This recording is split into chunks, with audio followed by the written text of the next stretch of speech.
ആ ഒരു വിഷയം അവിടെ നിൽക്കുന്നു, അതിൽ അന്വേഷണം നടക്കുന്നു. പക്ഷേ ഈ വലിയ തരത്തിലേക്ക് ഈ തീപിടുത്തം വ്യാപിക്കുന്നതിലുണ്ടായത് അതിൽ സുരക്ഷാ ചട്ടങ്ങൾ കൃത്യമായി പാലിക്കാത്തത് കൊണ്ടാണ്. ഈ കഴിഞ്ഞ തവണ എല്ലാ തവണയും അതിപ്പോ ഒന്നോ രണ്ടോ തവണയല്ല മിഠായി തെരുവിലൊക്കെ ഉണ്ടായ തീപിടുത്തങ്ങളുടെ കണക്ക്, മൊഫ്യൂസിൽ ഇതിനു മുൻപുണ്ടായ തീപിടുത്തത്തിന്റെ കണക്കുകളൊക്കെ ഓരോ തവണയും സുരക്ഷാ ക്രമീകരണങ്ങൾ പാലിക്കപ്പെട്ടിട്ടില്ല എന്നുള്ളത് ഈ അപകട സമയത്ത് മാത്രം ചർച്ച ചെയ്യപ്പെടുക.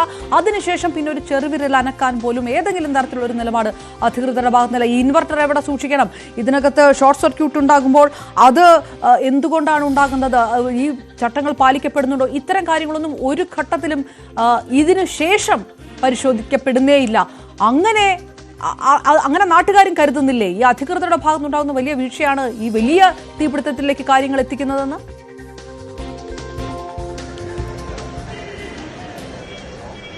തീർച്ചയായും ഈ തീപിടുത്തം ഉണ്ടായ ശേഷം പോലും അത് അണയ്ക്കാനുണ്ടായ ഒരു കാലവിളംബത്തെക്കുറിച്ചൊക്കെ ഇന്നലെ വലിയ വിമർശനങ്ങൾ ഉയർന്നിരുന്നു. ഒപ്പം ഈ മിഠായി തെരുവിലൊക്കെ പലപ്പോഴും തീപിടുത്തങ്ങൾ ഉണ്ടാവുകയും വലിയ നാശനഷ്ടങ്ങൾ വരികയും ചെയ്യുമ്പോൾ ഫയർ ഓഡിറ്റ് പോലുള്ള കാര്യങ്ങൾ ചെയ്യണമെന്ന ആവശ്യമൊക്കെ മുന്നോട്ട് വരുന്നു. പക്ഷേ അത് കാര്യക്ഷമമായി നടക്കുന്നില്ല എന്നത് ഒരു വിമർശനമായി തന്നെ ഇരിക്കുന്നു. വലിയ ആൾക്കൂട്ടമൊക്കെ ഉള്ള സ്ഥലമാണ് കോഴിക്കോട് നഗരത്തിലെ ഹൃദയഭാഗം.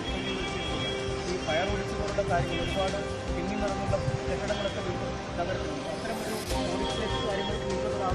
അല്ല, നമ്മൾ ഫയറിന്റെ കാര്യത്തിൽ ഇപ്പോൾ ബീച്ച് ഫയർ സ്റ്റേഷന്റെ നിർമ്മാണവുമായി ബന്ധപ്പെട്ടുകൊണ്ട് അവിടെ ഒരു യൂണിറ്റ് ഇല്ലാത്തൊരവസ്ഥയുണ്ട്. പിന്നെ അവരുടെ ആവശ്യപ്രകാരം തന്നെ നമ്മൾ പാളയം ബസ് സ്റ്റാൻഡിൽ ഒരു ഫയർ യൂണിറ്റ് നമ്മൾ പണ്ട് എസ്എം സ്ട്രീറ്റിൽ ഇങ്ങനെ ഒരു തീപിടുത്തം ഉണ്ടായപ്പോൾ നമ്മൾ ആവശ്യപ്പെട്ടതാണ്, കോർപ്പറേഷൻ തന്നെ ആവശ്യപ്പെട്ടിട്ടുണ്ട്, എയർപോർട്ടിലെ ജെറ്റ് സംവിധാനം കോഴിക്കോട് നഗരം മാത്രമല്ല കേരളത്തിലെ എല്ലാ നഗരങ്ങളിലും ആ ജെറ്റ് സംവിധാനം ഉണ്ടാവണമെന്ന് നമ്മൾ ആവശ്യപ്പെട്ടിട്ടുണ്ട് അന്നത്തെ കൌൺസിൽ തന്നെ. ഇപ്പോൾ നമ്മൾ ആലോചിച്ചത് പാളയം ബസ് സ്റ്റാൻഡിൽ ബസിന്റെ 2 ട്രാക്ക് ഫയർഫോഴ്സിന് കൊടുത്ത് അവർക്ക് 2 or 3 വണ്ടി നിർത്താനുള്ള സൗകര്യം ചെയ്യാൻ വേണ്ടി നമ്മളിപ്പോൾ തീരുമാനമെടുത്തു. അത് അടുത്ത കൌൺസിലിൽ വന്നു കഴിഞ്ഞാൽ ആ നടപടി അവിടെ ആരംഭിക്കും. അപ്പോൾ ആ ഫയറിന്റെ നഗരത്തിൽ പെട്ടെന്നുണ്ടാകുന്ന ചില സംഭവങ്ങളിൽ ഇപ്പോൾ മിഞ്ഞന്തെന്ന് വരണം, അല്ലെങ്കിൽ വെള്ളിമാടു നിന്നാണ് ഇപ്പോൾ ഉള്ളത്. അപ്പോൾ ആ 2 ഭാഗത്തുനിന്നും വരേണ്ടതാണ്. ഇന്നലെ അടുത്ത അയൽ ജില്ലയിൽ നിന്ന് പോലും ഫയർ എഞ്ചിനോടെ എത്തിയിട്ടുണ്ട്, ജെറ്റും വന്നിട്ടുണ്ട്. അപ്പോൾ ആ സംവിധാനം കുറച്ചുകൂടി കാര്യക്ഷമമായി മുന്നോട്ട് പോകണം തന്നെയാണ് അഭിപ്രായം. അത് ഞങ്ങൾ കൊണ്ടുപോകും. ഇപ്പം മൊത്തം നിർമ്മാണ പ്രവർത്തനങ്ങളാണ് ഈ ഞങ്ങൾ പരിശോധിക്കാൻ വെച്ചിട്ടുണ്ട്. ഇന്ന് യോഗം ചേർന്ന് കഴിഞ്ഞാൽ അതിന്റെ ഒരു നടപടിയിലേക്ക് ഞങ്ങൾ പോകും. ഒരു എക്സ്റ്റൻഷനായ നിർമ്മാണം ഉണ്ടെങ്കിൽ അത് ശക്തമായി തന്നെ നടപടിയിലേക്ക് പോകും. ഇതാണ് ഈ കോർപ്പറേഷന്റെ ഭാഗത്തുനിന്നും ഇത്തരം കാര്യങ്ങളിൽ കൃത്യമായൊരു നടപടി സ്വീകരിക്കും എന്നാണ് കൌൺസിലർമാർ അടക്കമുള്ളവർ പറയുന്നത്. ഇന്ന് കോർപ്പറേഷൻ സ്റ്റിയറിംഗ് കമ്മിറ്റി യോഗം ചേരുന്നുണ്ട്. അക്കാര്യത്തിൽ കൃത്യമായൊരു നടപടിയിലേക്കൊക്കെ നീങ്ങും എന്നാണ് നമുക്ക് മനസ്സിലാക്കാൻ കഴിയുന്നത്. അനീഷ് നേരത്തെ പറഞ്ഞതുപോലെ തന്നെ ഈ തീപിടുത്തം ഉണ്ടായ സമയത്ത് ഇത് അണയ്ക്കാൻ കൃത്യമായി സജ്ജീകരണങ്ങൾ ഒരുക്കാൻ കഴിയാതിരുന്നത്, ഈ ഫയർ ഹൈഡ്രന്റ് പോലും കൃത്യമായിട്ട് ഉണ്ടാകുന്നില്ല, അത് വന്നവർക്ക് വെള്ളം നിറയ്ക്കാൻ വേണ്ടി വീണ്ടും ഫയർഫോഴ്സിന് തിരിച്ചു പോകേണ്ട അവസ്ഥയൊക്കെ ഉണ്ടാകുന്നൊരു സാഹചര്യം. ഈ എത്രയോ തവണ തീപിടുത്തം ആവർത്തിച്ച സ്ഥലമായിട്ട് പോലും ഇത്തരത്തിൽ ഉള്ള മുൻകരുതലുകളാണ് നടപ്പാക്കുന്നത്. കൂടുതൽ പ്രതിഷേധം ഉയരാനുള്ള സാഹചര്യം തള്ളിക്കളയാനാവില്ല അല്ലേ?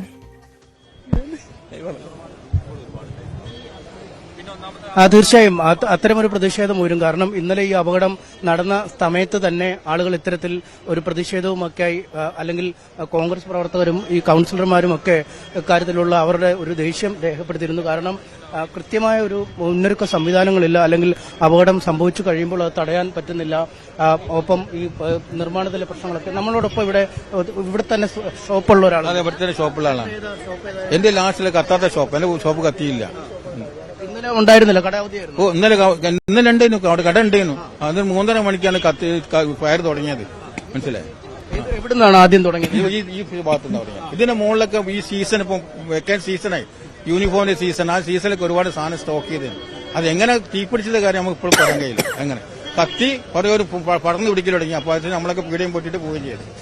എന്താ കട? എന്റെ റെഡിമെയ്ഡ് ഷോപ്പ് തന്നെ, തുണി അത് തുണി തന്നെയാണ്. ആ ഭാഗത്തേക്ക് വരാഞ്ഞത്? ആ ഭാഗത്ത് ഫയർ സർവീസും എയർപോർട്ടിൽ വരുന്ന ഫയർ സർവീസ് വന്നതിന് ശേഷം തീ കുറച്ചെങ്കിലും ഒരു ഇതായത് അണഞ്ഞത്. അങ്ങനെ കടയുടെ ആ ഭാഗത്തോട്ടായി എത്തിയിട്ടില്ല. നമ്മൾ ആ ലാസ്റ്റ് കണ്ടത് അതുവരെ നമ്മളെ കട, എന്റെ താഴത്തെ എന്റെ കടകളിൽ. വേറെ കടകൾ മൂന്നിന്റെ അല്ലാത്ത കടകൾ വേറെ ഉണ്ടോ അവിടെ? മുന്നിലുള്ള കട മുകളിൽ മാത്രം മുന്നിലുള്ള, താഴത്ത് മുന്നിന്റെ കടയില്ല. ഇല്ലല്ലേ, താഴത്ത് അതിന് കത്തിയിട്ടില്ലല്ലോ, താഴത്തൊന്നും വന്നില്ല. അപ്പോഴേക്ക് ഫയർ സർവീസ് തീ അണയ്ക്കാനുള്ള ഏർപ്പാട് ചെയ്തിട്ടുണ്ട്. വലിയൊരു ആശങ്കയിലായി കാണുമല്ലോ ആ സമയത്ത്. ഭയങ്കര ബേജാറായിരുന്നു. കാരണം നമ്മൾ ഒരുപാട് പ്രതീക്ഷയിൽ കുത്തിയ സീസണാണ്. പെരുന്നാളിന്റെ കച്ചവടമൊക്കെ പ്രതീക്ഷിച്ചിരിക്കും, യൂണിഫോമിന്റെ കച്ചവടം. ഈ അവസ്ഥയിൽ ഇങ്ങനെ സംഭവിച്ചു കഴിഞ്ഞാൽ സാധാരണ എമ്മനപ്പത്തെ കച്ചവടക്കാരെക്കാരും വളരെ കഷ്ടമാണ്. കാരണം ഒരുപാട് പൈസ അവിടെ ഇവിടെ റോൾ ചെയ്ത് വേണം കച്ചവടം ചെയ്യുന്നത്.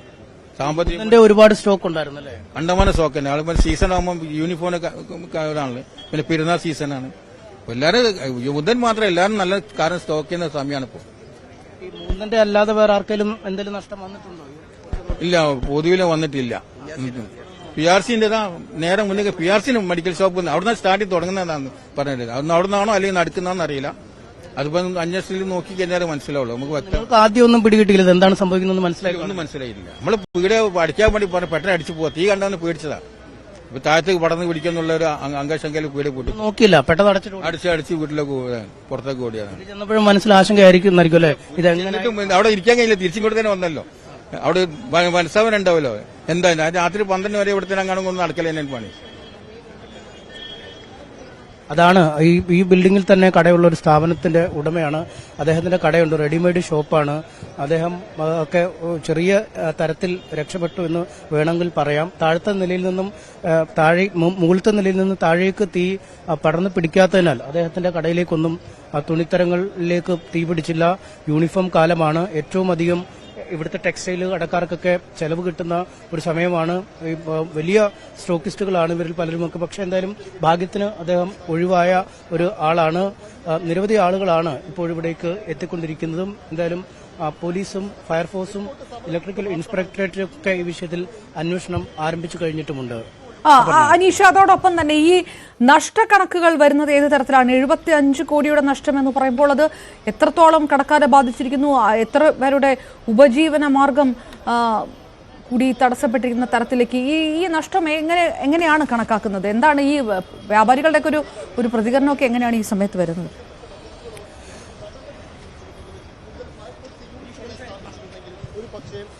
വലിയ തോതിലുള്ള ഒരു നഷ്ടമാണ്. ഒരു പക്ഷേ നഷ്ടത്തിന്റെ തോത് കണക്കാക്കാൻ പറ്റുക പോലും ഇല്ലാത്തൊരു സാഹചര്യം ഉണ്ട്. നമുക്ക് ആളുകളോട് തന്നെ ചോദിക്കാം, വലിയൊരു നഷ്ടമാണ് ഉണ്ടായിരിക്കുന്നത്. അത് വലിയ നഷ്ടം തന്നെയാണ്. നമ്മളെ കണക്കൂട്ടലിനപ്പുറമാണ് വന്നിട്ടുള്ള നഷ്ടം. ബൈറ്റായിട്ട് എടുക്കാം. കണക്കൂട്ടലിനപ്പുറമാണ് വന്നിട്ടുള്ള നഷ്ടം.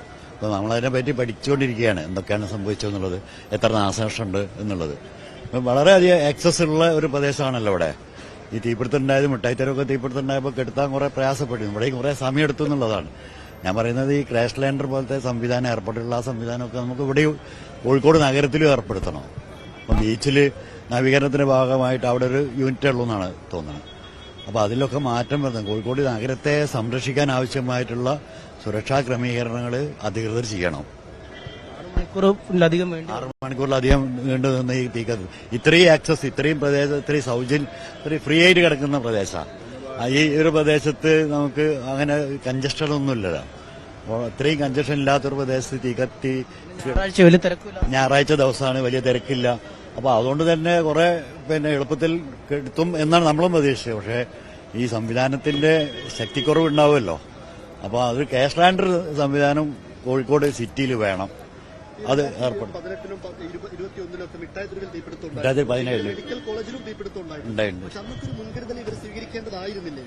മുൻകരുതൽ സ്വീകരിക്കാൻ വേണ്ടി നമ്മൾ നമ്മുടെ വ്യാപാരി സുഹൃത്തുക്കളൊക്കെ പറയാറുണ്ട്.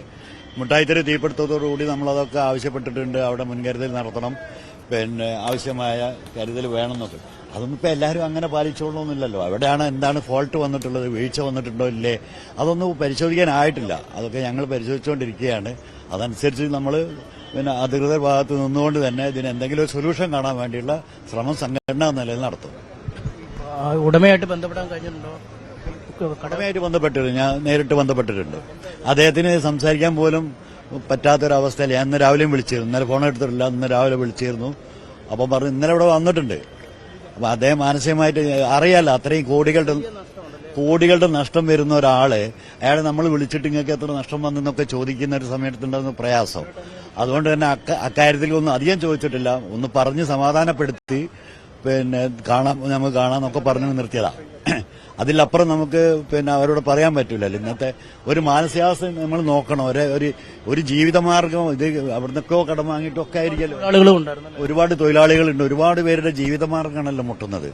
അപ്പൊ അതിന്റെ ഒരു മാനസിക അവസ്ഥയും കൂടി നമ്മൾ പരിശോധിക്കേണ്ടതാണ്. ആളെ എങ്ങനെ റിക്കവർ ചെയ്യും എന്നുള്ളത് നമുക്ക് പറയാൻ പറ്റൂല. ഇതിൽ നിന്ന് റിക്കവർ ചെയ്ത് വരിക എങ്ങനെയാണെന്ന് പറയാനൊന്നും അറിയില്ല.